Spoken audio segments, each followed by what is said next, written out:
최민준의 아들 코칭 백과. 아들은 대체적으로 불안보다 욕구를 중심으로 행동한다고 정리할 수 있습니다.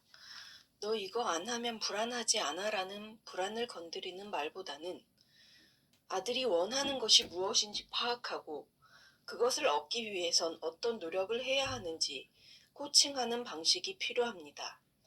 공부를 가르친다면 주로 틀린 것을 지적하기보다는 노력한 것과 잘한 것을 찾아주어 격려하는 방식이 대체로 효과적입니다.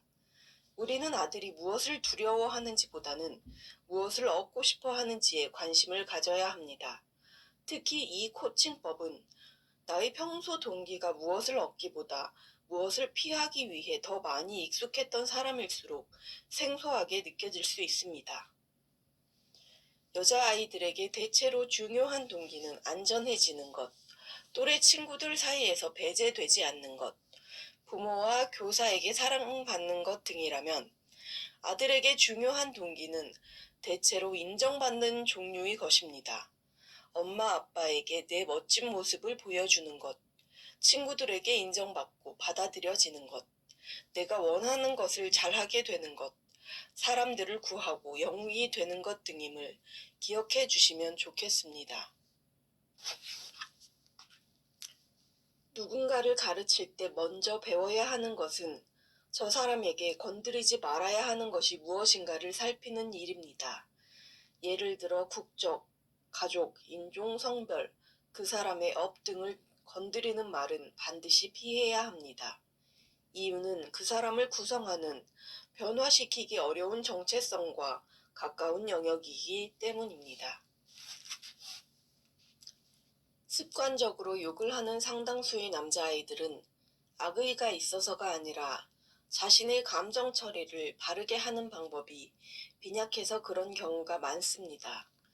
이럴 때 아들이 욕을 하는 나쁜 아이가 되었구나와 같은 생각은 판단을 흐리게 하고 교육자를 감정적으로 만들 뿐입니다.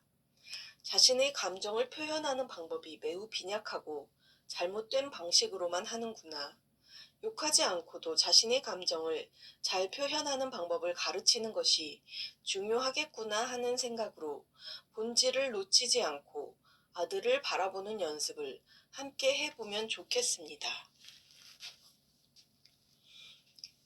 아침에 아들에게 버럭 화를 내신 적이 있으신가요? 아마도 화내지 않는 사람을 찾기가 힘들 것입니다.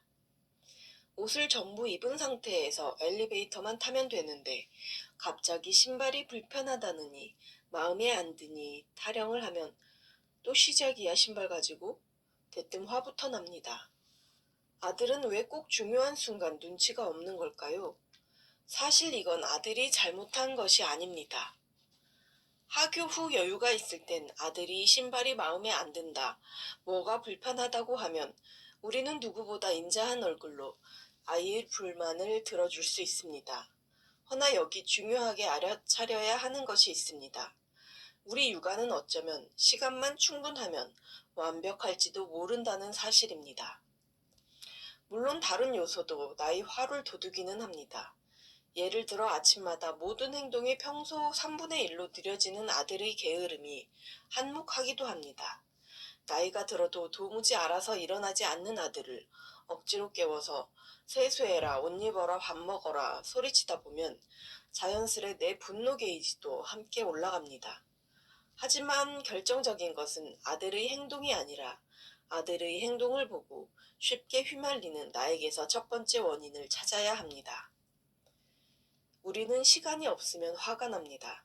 당연한 이야기 같지만 이것을 아는 사람과 모르는 사람은 다릅니다.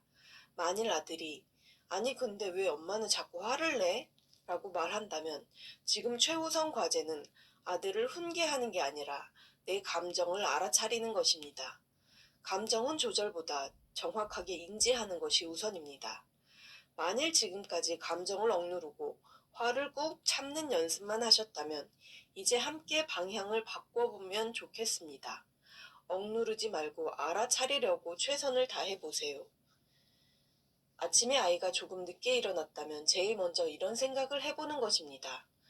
아, 오늘은 내가 조금 화가 나겠구나. 이런 생각만으로도 버럭 화를 내는 일은 줄어들게 될 것입니다.